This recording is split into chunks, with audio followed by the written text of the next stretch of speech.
Hi everyone, welcome. So I'm gonna give a presentation on reporting back from my trip to Jerusalem and the West Bank.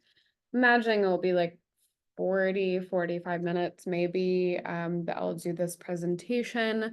So yes, I traveled with a delegation from the Presbyterian Church USA of the Israel Palestine Mission Network, IPMN, for 2 weeks at the end of May and beginning of June. So really the goal of this trip was to witness the displacement and violence that's happening in the West Bank and in Jerusalem, and not only to witness it, but then to come back to the United States and tell these stories, to come back and do advocacy, tell people about the stories. And yeah, that's why it's called Come and See, Go and Tell Delegation. And really everything that we heard from people is that it's getting so lost with what's happening in Gaza, and rightfully so. I mean, the most important advocacy we can be doing right now is calling for a ceasefire in Gaza, but the situation is also extremely dire in Jerusalem and the West Bank. So there's definitely no way I can cover this whole trip in just less than an hour. It was 12 days of, like 14-hour days. And yeah, it was definitely a lot that we encountered. It was my very first trip to the region. So I have just a lot of things that I'm continuing to process and will continue to process, I'm sure. But these are some of the themes that I've identified that I'll talk about today, giving some historical context to it, but mostly talking about where we went, who we met on the trip. So I'll give a little bit more of the historical context in case you'd like some of that history, in case you're not aware. And then talk about the displacement, apartheid, and coexistence, especially talking about what's going on in Jerusalem, religious freedom, the lack of freedom of movement, settler violence, and the settler colonial ideology. And then I'll finally end with what you can do. I'm sure after having all of this information, you're like, okay, what do I do now with all of this information? And I'll also be sure to send this presentation along with the recording after. So just to kind of set the stage and talking a little bit more about the historical context. So Israel currently occupies the West Bank and East Jerusalem, where we were. After the Six-Day War in 1967, Israel occupied Gaza, the West Bank, and East Jerusalem. And under international law, the Israeli settlements we're seeing in the West Bank and in East Jerusalem, they are considered illegal because it violates the Fourth Geneva Convention, which bans an occupying power from transferring its own population to the area occupied. So I'll be talking a lot about the settlements we've seen and displacement. Concerning Gaza, in 2005, Israel technically withdrew from Gaza. So you might see some narratives in the media of people who are defending what Israel is doing in Gaza of, oh no, but Israel doesn't occupy Gaza anymore. And technically they did withdraw, but the Gaza Strip has still been under an Israeli blockade since 2007. And then so particularly talking about East Jerusalem and the West Bank, because that's the focus of this presentation. Israel annexed East Jerusalem officially in 1980, and they still have not withdrawn from the West Bank. So under international law, East Jerusalem and the West Bank are considered occupied territory. And I'll talk a little bit more about this last point in a second, that the West Bank is divided into areas A, B, and C, which will be relevant as I talk about where we went. So this is a good map of the West Bank. So area A, that's under Palestinian control, both administration and security control. So that's a lot of the city centers of some of these cities like Nablus and Ramallah. And area B is under joint Israeli-Palestinian control. So it's Palestinian administrative control, or Israeli security control. And then area C is under Israeli control. So this is the most up-to-date map I could see on that. And I think I got that off of Al Jazeera, and I'm happy to share that link where they kind of explain this map a little bit more. And just talking a little bit more about where we went. So we crossed into the West Bank from Jordan and then spent a few days in Jerusalem, mostly in East Jerusalem. As I mentioned, it's annexed by Israel. Then we went to Nablus in the north of the West Bank. Spent some time on farms and some of the Bedouin farms in between Nablus and Ramallah. Spent a few days in Ramallah and then went to the south of Jerusalem. So went to Bethlehem as kind of our stationing point for the second half of the trip, and did a day trip to Hebron in the very south of the West Bank, just to kind of orient as we're talking about all of these cities. If you're like, I don't know what city you're talking about. So the first part of our trip, as I mentioned, was spent in Jerusalem. So that first day we had a tour of occupied Jerusalem from a really great organization called Israeli Committee Against House Demolitions, ICAD. This really great progressive Israeli woman named Cheska really gave us a great overview. We started, as you see in this picture, on this hill overlooking Jerusalem, and you see a little bit in the distance, if you can see this, kind of the division of Jerusalem. So these large skyscrapers over here are West Jerusalem, and it really shows that Israel is really building up West Jerusalem as compared to what you see over here with East Jerusalem. So 40% of those who live in Jerusalem live under occupation. Since October 7th, there are plans for 5 new settlements to be built in East Jerusalem, and I'll talk a little bit more about what that kind of looks like in East Jerusalem. And I'll also talk about checkpoints a little bit later, but just as a reference point, 1/3 of people who live in Jerusalem, this is just like navigating throughout the city of Jerusalem. This is not even leaving Jerusalem. They have to pass through multiple checkpoints every single day. And one of the largest settlements that we saw is Ma'ale Adumim. It's the 5th largest in the West Bank. It's just outside Jerusalem. 100,000 settlers is the current population, and they plan to expand that even more. I mean, their goal is, I think, like a land like the size of like Tel Aviv. Like they want this to be like a new Tel Aviv in the West Bank, which tells you that, I think the narrative sometimes is like, oh, there are these like hilltop communities, they're not bothering anyone. No, these are massive cities that they plan to expand even more, and they're displacing Palestinian neighborhoods.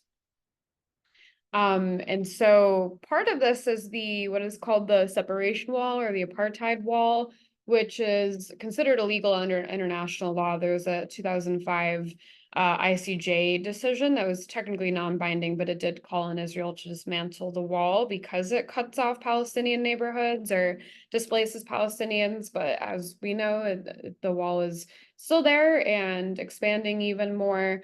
And the purpose of this wall, it does not follow the internationally recognized 1967 borders, like I shared at the beginning of the call. They're intentionally grabbing land that they want, but not Palestinian neighborhoods. They don't want to have any more Palestinians in within the wall inside the city of Jerusalem. So they're cutting off Palestinian neighborhoods from each other. It's so fragmented. And even those who are outside the wall, those Palestinian neighborhoods that have been cut off by the wall to the city of Jerusalem, they still have to pay municipal taxes because they technically still live in Jerusalem, even though what used to be, direct access to getting around the city of Jerusalem is now cut off by that wall. So they have to travel sometimes miles to get to that checkpoint to enter into Jerusalem, and they could also be turned away at the checkpoint, unfortunately.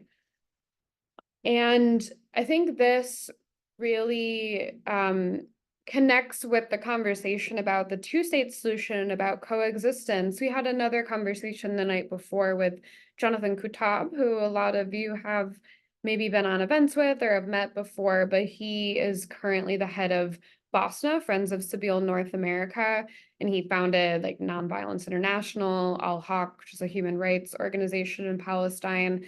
And he said to us during his talk, like, especially Americans need to stop trying to prescribe a solution, a 2-state, a 1-state, but instead work towards elements that should be included in a solution. So that includes nonviolence. So that means disarming on all sides. That means equality, of dismantling this apartheid system that treats groups of people differently. And that means human rights, adherence to international law, justice, accountability, and freedom of movement. And why I bring this up now is, especially after seeing the wall that cuts off Palestinian neighborhoods from each other, from the city of Jerusalem, and seeing how the settlements are really expanding and displacing even more Palestinians. I mean, the questions that really came up on our trip is, how can East Jerusalem be the capital of Palestine? There isn't it's not enough for a capital anymore. It's so fragmented by the settlements. And same for the West Bank as the state of Palestine. As I'll talk about later in my presentation, when I talk about traveling around the West Bank, and you even saw in that map of areas A, B, and C, and there's also not freedom of movement between those cities.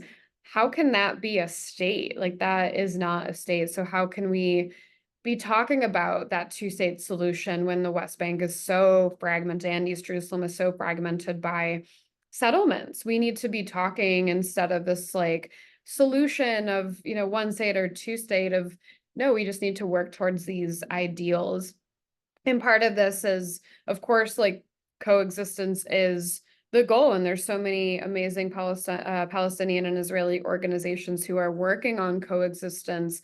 But it's so hard in this environment where the point of the wall is to stop coexistence, is to stop Israeli settlers from seeing Palestinians on a daily basis. I mean, so many Israelis in these settlements, they could go about their daily lives because these settlements are set up in such a way that, like, it's self-containing. Everything they need is within these settlements, and they're not going out into Jerusalem or going out into their, neighboring neighborhoods. They're not seeing Palestinians. Like, how do we talk about coexistence when they're not even able to like see each other? And you talk a lot about like bridge building, which of course all of this should absolutely be happening, and it is happening, this coexistence work, but things like the apartheid wall and the fragmentation and the settlements is just making that more difficult, and that is the point of this system, is to make that difficult.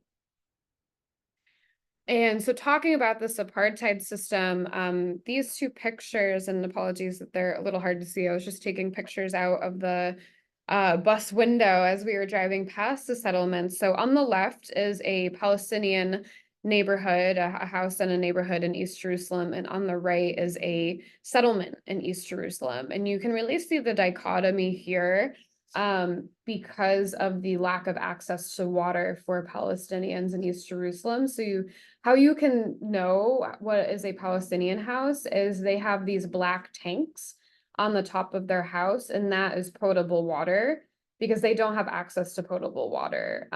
The state does not provide that, even though they pay municipal taxes, but they don't have access to that. So they have to buy their own tanks of potable water.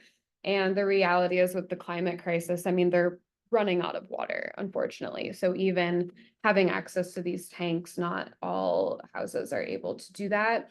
And that is in strict dichotomy with what is going on in this picture on the right, which, again, it's not a great picture, but right here is a massive water slide. And looking into some of the settlements from above on some of the hills we were on, I mean, they had massive pools, massive water slides. They have all this lush greenery that is always have like sprinkler systems set up. So they're able to have that kind of water that is sucking the access to water from Palestinian neighborhoods. So I think these two pictures really lay out the apartheid system, that Palestinians in East Jerusalem do not have access to services like postal offices, like banks. I mean, you drive around and it's like, where do you go to the bank? Where do you go to send a letter if you need to? Which is in contrast with West Jerusalem, as you saw in that picture with these huge skyscrapers. It's very built up. And also I wanted to flag this first bullet point that we talked with a lot of organizations like ICAD that are working against home demolitions. And so these houses, like on the left in the Palestinian neighborhoods, they're always at threat of having their home demolished and taken by the state of Israel.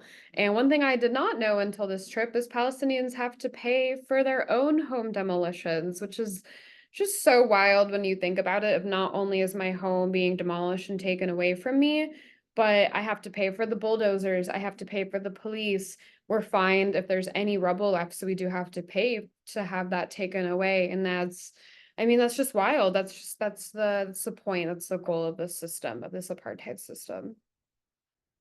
And going off of that with this home demolition and displacement, we also went to two other neighborhoods in East Jerusalem. One's called Sheikh Jarrah, that you may be familiar with, and the other is Silwan. So in Sheikh Jarrah, they've been in a legal battle to stay on their land, but unfortunately the courts refuse to take up their case of ownership.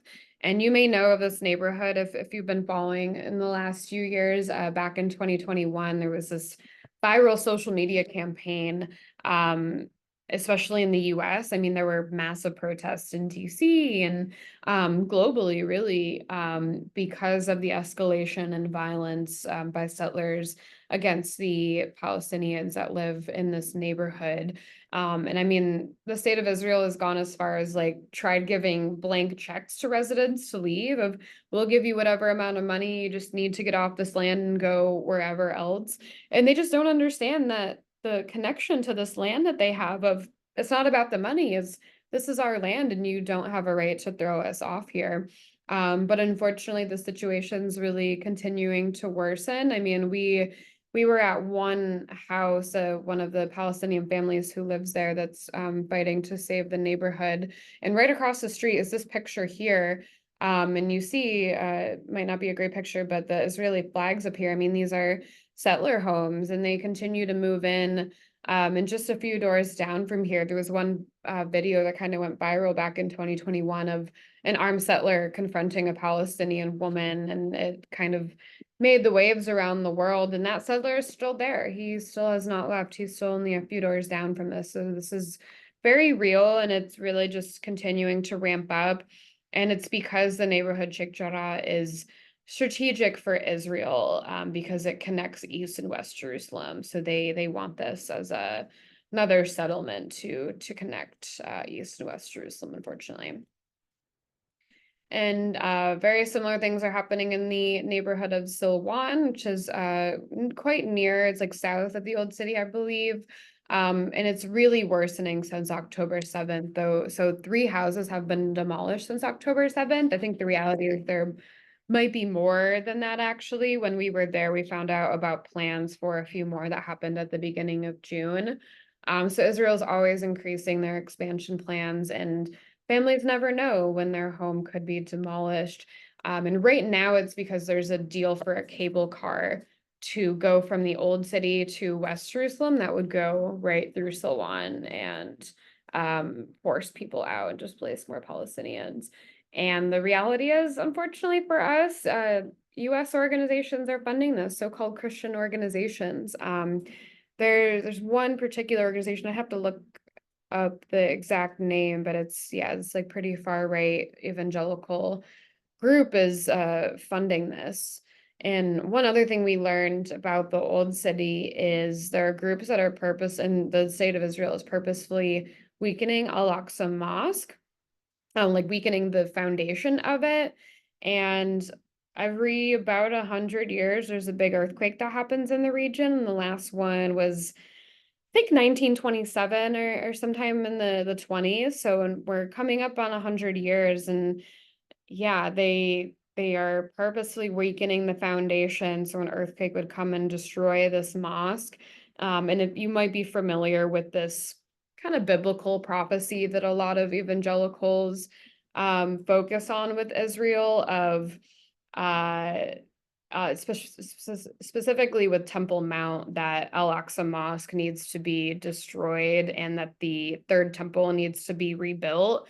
So it's a self-fulfilling prophecy, right? If you weaken the foundation of the mosque and an earthquake happens in a few years and it's destroyed, yeah, then they're going to claim it was this divine right. It's this biblical prophecy that's coming true. And Christian organizations here in the US are funding this, as well as the displacement in the old city and other neighborhoods in East Jerusalem. And that's just a picture from Silwan. This was one of the most moving places we went to, and that's saying a lot because we saw a lot of really horrific things. But I mean, just like families with so many children were just running around, and just seeing that like joy of the children, and just how stressed out their parents are of at any point our home could be demolished and we don't know where we would go, but they really are trying to fight back. And actually one picture I missed over here, if you're in Silwan and kind of looking up into the houses, there's this campaign called All Eyes on Silwan, that has kind of eyes painted from a lot of different famous activists. So this one right here that I took a picture of, it's George Floyd, and then the other person is Aid al-Halak, who is a autistic Palestinian man who was shot and killed by the Israeli Defense Forces. I want to say in 2020, I think it was right around the time Black Lives Matter here in the US as well. But he was an unarmed, autistic Palestinian man who was shot and killed trying to go through a checkpoint in Jerusalem. So yeah, I thought that was cool to share with all of you. But the All Eyes on Silwan campaign is really like, we have our eyes on you, we see what you're doing to our neighborhoods, and we're not going to let you continue to do this. And one other part in East Jerusalem that we visited is the Armenian quarter. This was something I didn't know too much about. So this is one of the 4 sectors of the walled old city of Jerusalem. And the Armenian presence in Jerusalem dates all the way back to 4th century when Armenia adopted Christianity as a national religion, and Armenian monks settled in Jerusalem. So a few years ago in 2021, a plot of land was leased to a business developer who planned to build a hotel.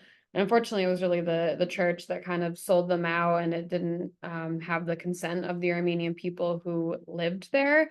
So they fought for more than 2 years to cancel this hotel deal, which was successful in 2023. But unfortunately, armed settlers who were bound and determined to displace them and live on their land attacked them violently shortly after and tried to occupy it. I mean, they came at them with weapons. And so there's this group called Save the Ark, ARQ, Armenian Quarter, that we met with that gave us this full overview. And we went to this 24-hour encampment that they have. I mean, they stay there 24 hours a day to fight to stay on their land, because they're always threatened by armed settlers who might come in the middle of the night and try. There's this one parking lot that they is kind of at the center of this, of if the parking lot gets overtaken by settlers, then like unfortunately that's kind of the linchpin for the Armenian quarter falling. So they're really trying to fight. They have this encampment on this parking lot, and they're really trying to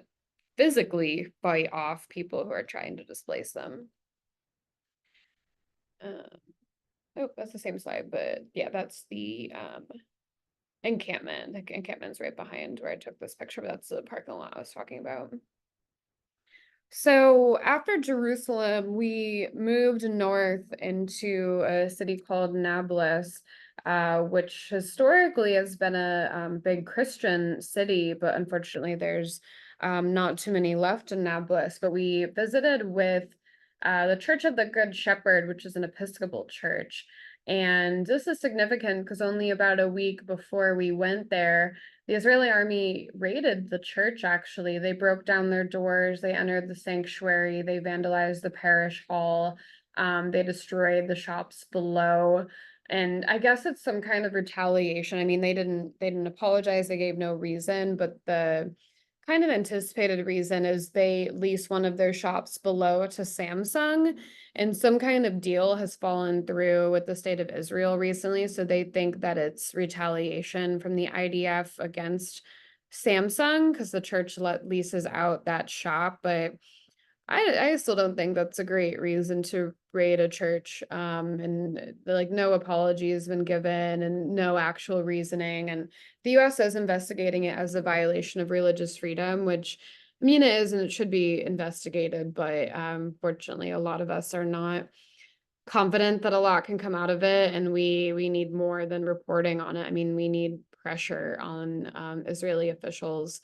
And I just want to point out, like I said at the beginning of the call with areas A, B, and C, so this is area A. It is under Palestinian administrative and security control, but the Israeli army can still come in and do what they want. And that is, again, just the point of the system of at any time they can come in and people should always be afraid of this happening.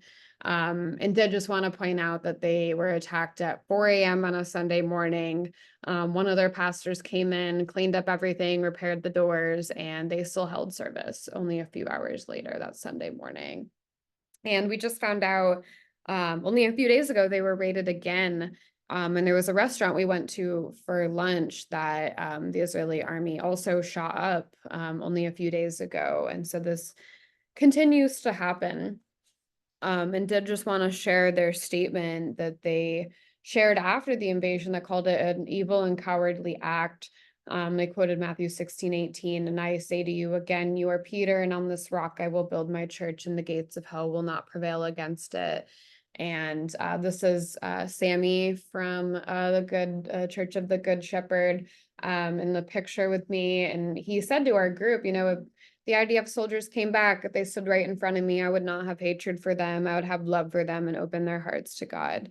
And that just really shows just the nonviolent resistance that the Palestinians are continuing to do in this time. I mean, I can't imagine having to come in on a Sunday morning, having to clean up your parish and repair doors that were raided by the army, and still holding service, and then still not having hate in your heart, of still having that love in your heart. And that's such a theme that we saw this whole trip. There's a word in Arabic called sumud that really just means steadfastness for Palestinians, of the steadfastness, the resilience of what they've had to endure for decades.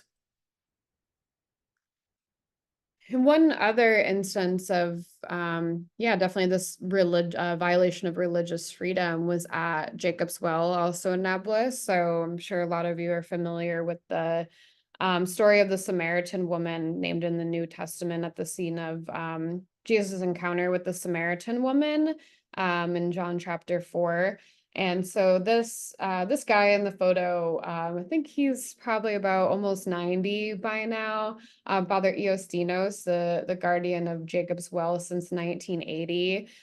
He basically rebuilt this whole church. That's the Orthodox monastery that houses Jacob's Well.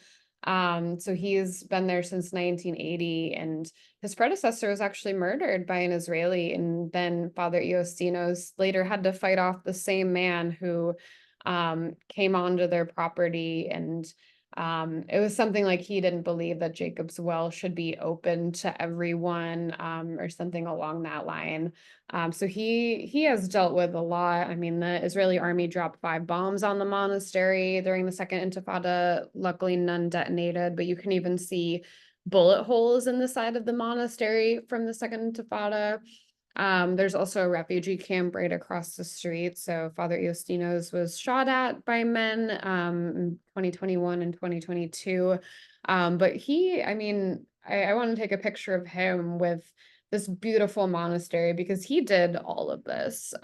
Just really amazing. And he said, like, I am ready to die. I will die here at Jacob's Well. I will never leave this land, even if Israel tries to do this again, if they drop more bombs on us, if somebody else tries to kill me, I will be here defending such a sacred religious site to all children of Abraham.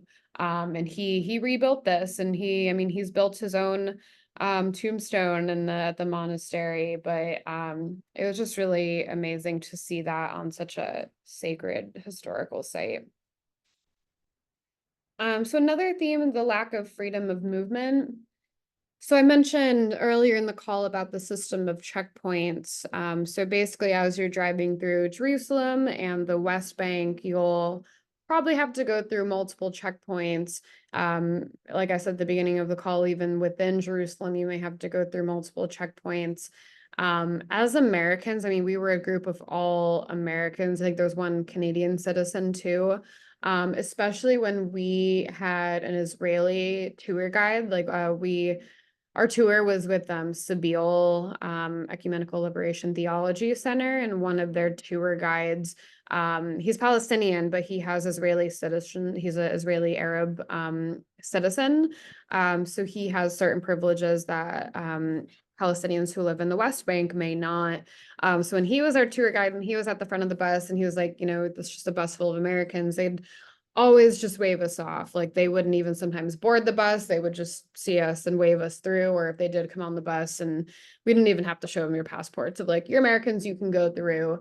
And that's very different when we had Palestinians with us. It was always very arbitrary, and that is the point of the system. You can be turned away at any moment for any reason, for no reason. They would never give a reason. So this unfortunately happened as we were leaving Nablus. So first we were going up to Mount Gerizim, which is the holiest place in the world for Samaritans that a lot of you may be familiar with. It's because we had a few Palestinians with us. So they boarded the bus. They took checked all of our passports and IDs, and that only took a few minutes. They let us right through. But leaving Nablus, because we had 4 Palestinians with us, though we were stopped for about 45 minutes, we were detained to check the IDs of the 4 Palestinians, and we were ultimately turned away. And even like the IDF soldier at the checkpoint was like, I don't know why you were turned away. It was some kind of higher up decision. I mean, no reason given. It's just because they can. Like that's the whole point of the system is arbitrary. But it's so wild that a bunch of Americans who do not live there, have never, owned this land, have, not really been there, can travel freely throughout historic Palestine, and Palestinians who have been there for generations are not able to move freely throughout their land. So we had to drive about an hour out of the way to another checkpoint at the north of Nablus that we were let through. So this is supposed to be probably a 30 to 40-minute drive from Nablus to Ramallah, and ended up being over 3 hours. So, I mean, for us, it was, a nuisance. It added to our trip, but this is daily life for Palestinians. I mean, can you imagine trying to go to work every day, or visiting family, or just trying to go out and live your lives, and you don't know if it will take you 30 minutes, you don't know if it will take you 3 hours, you don't even know if you'll be able to get through. So while it was it was a horrible experience, but I'm glad that our group of Americans got to see this, of just see the dichotomy of when it's just us, we can fly through checkpoints, but when we have Palestinians with us, you might not be able to. You might be held up arbitrarily. So talking a little bit more about settler violence. So between the cities of Nablus and Ramallah, we went to a few Bedouin farms. So we first met with a organization called Palestinian Farmers Collective. It's an organization that does nonviolent resistance for to resist displacement. And this was in the village of Sinjel, and they are under constant threat from armed settlers. So it was actually just attacked the night after we were there. It was, their crops were set on fire. So they took us throughout this village of Sinjel, and then to a few Bedouin farms. And there was one particular farm where the family was forced to leave Jericho. So now they settled on this land, and now they're under threat from armed settlers who steal their livestock. They claim their land. I mean, it's sometimes as ridiculous of they'll come onto the land and take a selfie with the land, and then when it comes time for courts, the court system taking over, they're like, oh, look at this picture I have with my land. And they'll take that as proof that that's their land, even though so many of them have papers going back to Ottoman times that this is their land, and they still won't take up that case. In this particular picture, this is a cucumber patch that's right next to one of the, I think this is a settler highway. And so the wall is going to be built here, right through this cucumber patch, unfortunately. So it's going to destroy so many crops, going to destroy so many homelands, displace more people, unfortunately. And this was, near the village of Sinjel. And then so we traveled south of Jerusalem to, it's called Tent of Nations, which is a farm in the Palestinian village of Nahalin. So Dawood Nassar and his family have been in a legal battle since 1991 over ownership of the farm. Again, they have proof of ownership since the 1920s, maybe even before that, actually, maybe like 1910s. But they have been under constant threat from armed settlers who continue to encroach You see in this picture that there's an RV parked right outside their land. And right before we left, a military vehicle pulled up right behind them. So they really are trying to encroach on the land. And even the main road has been blocked by armed settlers for years. You can't even get in through the main road, or it's violent armed settlers that will prevent you from getting onto the land. And there's a few people that have volunteered in our delegation. There was one person who stayed a few days after we left, and she shared that in the middle of one of the nights she was there, whoever was tending to the chickens woke up in the morning and went to get the chickens, and yeah, they took their chickens in the middle of the night. So I'm just letting one other person in the room. See, I mean, this is just horrible. I mean, taking their livestock, taking their chickens. But that is why they have international volunteers come to work the farm, and mainly for, this like international protection of it. Shows the international community, it shows the Israelis that they do have international support. But unfortunately, since October 7th, they haven't had as many volunteers. A lot of people have canceled their trips or they're afraid to come. But I guess this summer it is ramping up more. So always encourage people to check out Tent of Nations or Friends of Tent of Nations to know how to get involved more. They're always looking for volunteers to come and work the farm. And there's some advocacy efforts that I can share at the end of the call specifically to protect Tent of Nations. But yeah, I just wanted to point out with Tent of Nations, it is the only hill in the area that is not occupied by a settlement. So it's up on a hill and you can kind of see all of the area around it. I mean, they're surrounded by 6 settlements on all sides. And I guess some people who had only been there a few years ago said it's encroaching even more since they were there a few years ago. And it's really a microcosm of what's happening across the West Bank. It's literally the front line of fighting displacement of Tent of Nations falls, and you see all of these neighborhoods in the valley here, then they're even more at threat. And a lot of you might know about the village of Wadi Fokin, which somewhere in here, kind of nestled in between 2 illegal massive settlements. One of them is called Batar Elite. But the United Methodist Church has a partnership with, through Global Ministries, has a partnership with a community development project in Wadi Fokin. So I know I've shared on like the last call last week and over email with a few of you about some advocacy that we can do around an apartheid wall, or sorry, apartheid settler only road that is set to be built through Wadi Fokin, which would just displace more people, destroy their crops, destroy their olive trees. So again, at the end, I can share more about that. And then really, this is kind of the last theme I picked up on, and then I will stop talking. But kind of concluding with this, such a violent settler colonial ideology that really everything as I've been talking about, this is really at the core of that. And we really saw this in Hebron. So kind of referring back to that map of areas A, B, and C, and I talked about like Nablus and Ramallah, the city centers are under Area A with Palestinian administrative and security control, but Hebron is very different, and they are known for just having the most extreme of the extreme settlers there. So just walking through the city center, I mean, there's checkpoints, there's IDF soldiers everywhere. I mean, everywhere throughout the West Bank and Jerusalem there are, but even more so in Hebron. It's basically empty except for armed settlers who roam the streets. I mean, there were no people just walking around, and this is something that used to be like the bustling city center of it's the largest city, I believe, in the West Bank. This used to be the bustling city center. But unfortunately, since the 1994 massacre at the Ibrahimi Mosque, which a violent settler named Barak Goldstein shot and killed, I think killed and injured like dozens of Muslims who were worshiping at the Ibrahimi Mosque. And since then, Israel tightened restrictions on movements of Palestinians. Make sense. And so they closed vegetable and meat markets. They banned Palestinian cars on Shahada Street, which is that main street right in the city center of Hebron.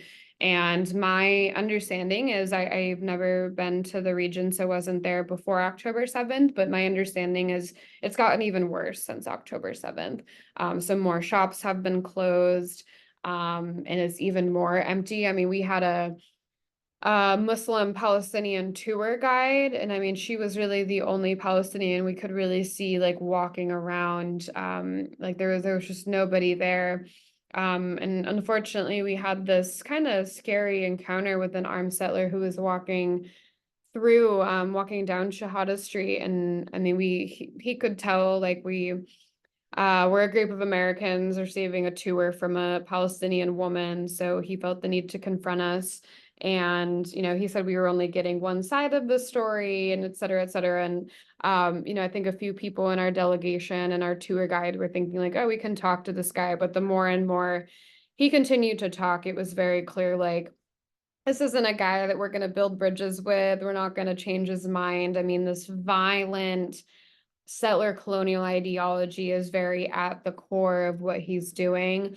So I think you can kind of see in this picture of it was like towards the end as the kind of confrontation was getting de-escalated, but he was in this green shirt right here, and there's two members of our delegation who were kind of going back and forth with him. And I know I was like, we need to get out of here. Like this is violent. Like he was armed, like you could see a gun on his side. Like those are the type of people that unfortunately will use violence if they disagree with you. And so it was luckily de-escalated, but it was a little scary for a few minutes. But I think it was good that it wasn't good that it happened, but I think it was good for our group to really see that up front of like, this is what we're talking about when we're talking about this displacement, this apartheid system. Christian Zionism and this far right ideology is really at the center of it. And going off of that, this is kind of talking about getting back into Jerusalem. We went to this Interfaith March for Human Rights. And you may have heard about the pretty violent protests that happened on what they call like Flag Day or Jerusalem Day. It's Nakba Day for Palestinians, but for Israelis, many of them celebrate this as like the founding of the state of Israel. And you may have seen in the news, there's some images that it did get very violent of some Israeli youth beating up a Palestinian journalist. So we participated in a counter protest to that, not the same day, but a few days before that. That was it was interfaith, it was centered around human rights to kind of counter this narrative that was happening that week. And one thing, I mean, between the Hebron kind of encounter we had and seeing what came out of that Jerusalem Day march, I mean, I think the narrative is sometimes, and I was seeing a lot of news articles that were talking about the people in this march as these like fringe extremists. Like, yes, they're absolutely extremists, but they're not fringe. This is very core to this settler colonial ideology, unfortunately. And that was really the narrative around this nationalist march is, yeah, they're just like a few extremists. We don't associate with them. They're on the fringes of, no, it's pretty dominant to what the state of Israel is doing, unfortunately. And so I just have one slide. I cannot talk about Christian Zionism for too long because that's a whole 4-hour-long presentation in and of itself. But I just wanted to conclude with this to kind of wrap it up of exactly what I just said. It's really the domination of the settler colonial ideology that is very intentional, especially if you look at like the far right here in the United States. It's very wrapped up with white Christian nationalism here in the United States and globally. And kind of what I was talking about with that biblical prophecy with rebuilding the third temple. I mean, this biblical prophecy is that Christian Zionists have. It's that the founding of the state of Israel is in accordance with this biblical prophecy that the Jews will be returned to the state of Israel, and then which is a prerequisite for the second coming of Jesus Christ. And it's It's really cherry picking from the Bible is what these extremists are advocating for. And especially what I learned when I was there. I mean, they're not even, they don't care about the indigenous Palestinian Christians are there. I mean, even in Nablus, which was this huge Christian city, I mean, there's maybe hundreds of Christians now, not even. Like it's very clear they don't actually, like they're not reading the same Bible that I am, the same biblical teachings that I know all of us here advocate for. And just seeing how like Muslims are being cut off from worshiping at Al-Aqsa Mosque. I mean, all of these sites are sacred to Jews, Muslims, and Christians, and this very violent form of Christian Zionism is cutting people off. It runs counter to the biblical teachings that we know. And so I think I would just encourage people to look more into this and read more about it, and especially how it's connected to white Christian nationalism and connected to our own settler colonial legacy here in the US, because I think that's sometimes why we're not always willing to confront what Israel's doing, because then it means kind of confronting what is happening here in the US to indigenous people. So I did just kind of want to wrap up that part of it by talking, just naming that this ideology, the settler colonial ideology, is Christian Zionism, and we need to talk more about it. So ending, before I get into that, like what you can do now in the advocacy portion, I wanted to raise up this quote from our tour guide from the Israeli Committee Against House Demolition, Cheska, who is this amazing Israeli woman. She said towards the end of her presentation, what's happening in Gaza is a violent culmination of 130 years of genocidal practices.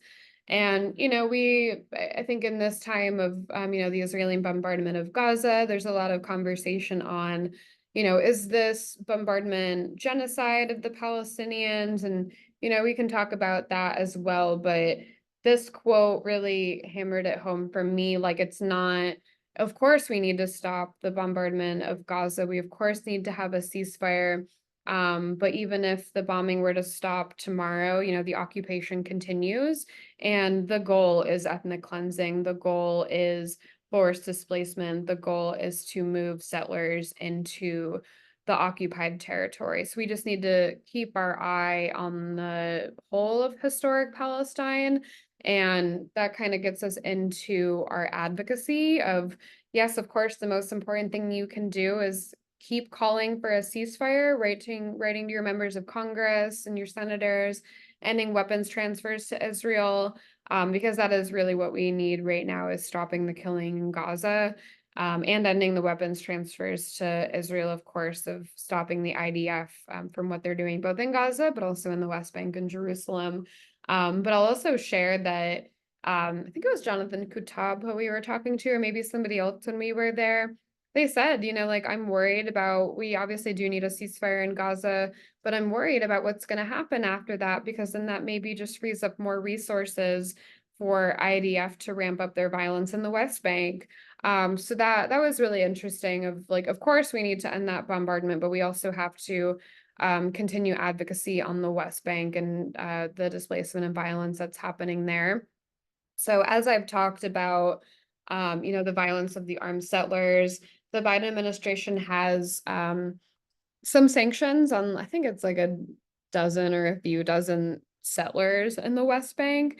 But there's actually this article, and I'm happy to put that in the chat and send that along, that the settlers themselves have said, like, at worst, the sanctions don't affect us, and at best, it's just or I guess at best, it's not affecting us, and at worst, it's just a nuisance, because they're not being enforced by the state of Israel. So we really need to ramp up our advocacy, and this is something I can give more details about as I kind of figure out how to do more of this congressional advocacy, but really expand those sanctions and strengthen them on settlers, but also Israeli officials, because it's really, we need to have an indictment of the system as a whole.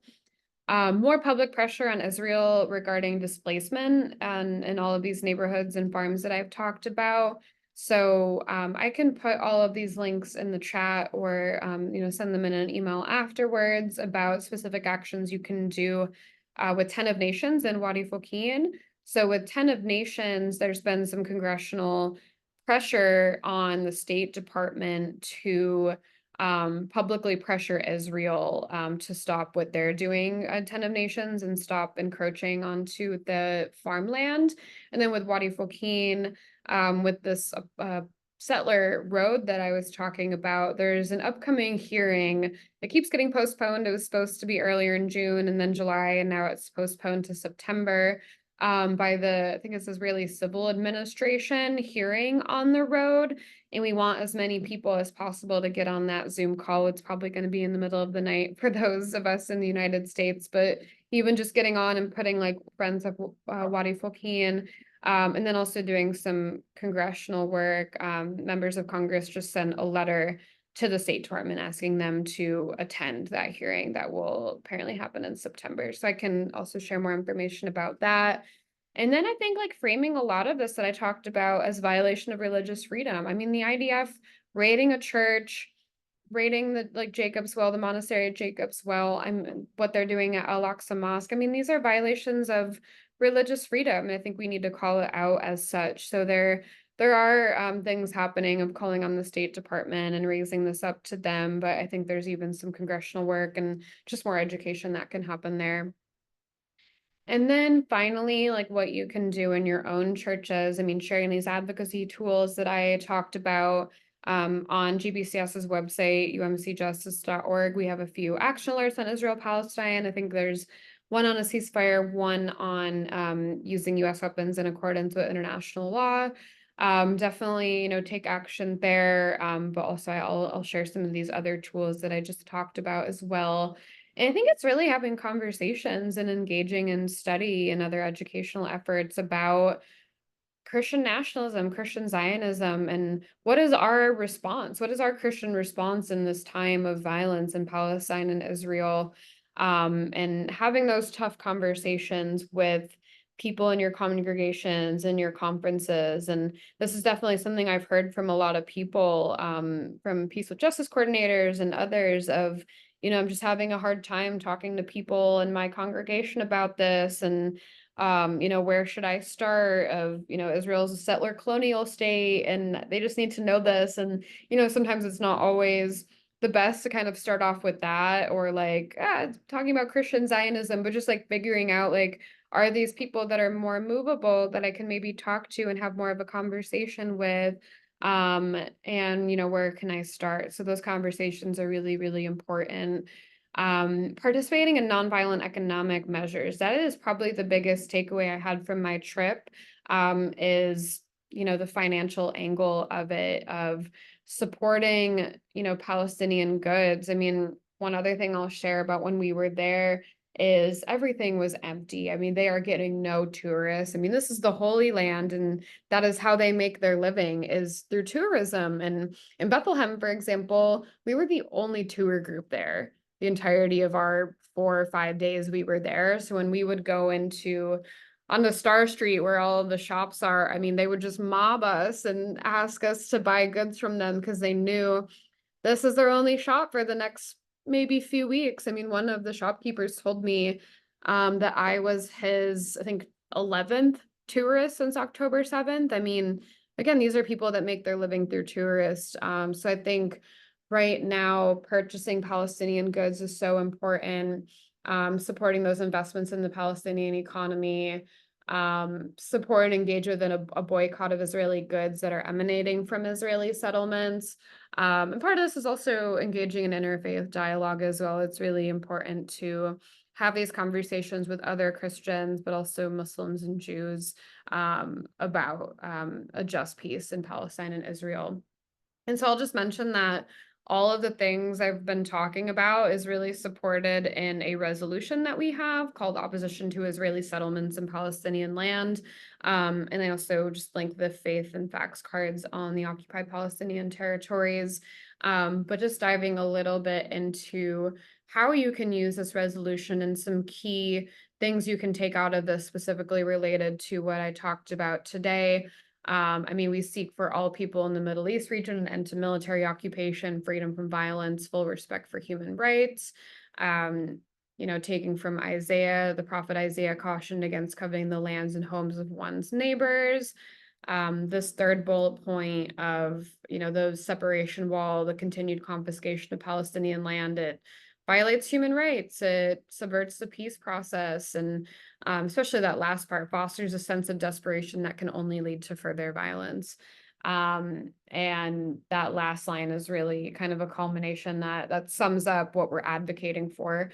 Opposes continued military occupation of the West Bank, Gaza, and East Jerusalem, confiscating Palestinian land and water resources, destroying Palestinian homes, continued building of illegal Jewish settlements, and any vision of this greater Israel that includes the occupied territories and Jerusalem. So everything I talked about and all of the advocacy, it is very supported by this resolution. And the United Methodist since the 1980s has had some kind of policies that advocate for ending arms transfers to the Middle East. And I mean, this, in some form, this resolution has been on the book since early 2000s, and it was just readopted at this year's General Conference. It's the same language. There's just like one number, like a data point that's just been updated. So that is also linked in this presentation.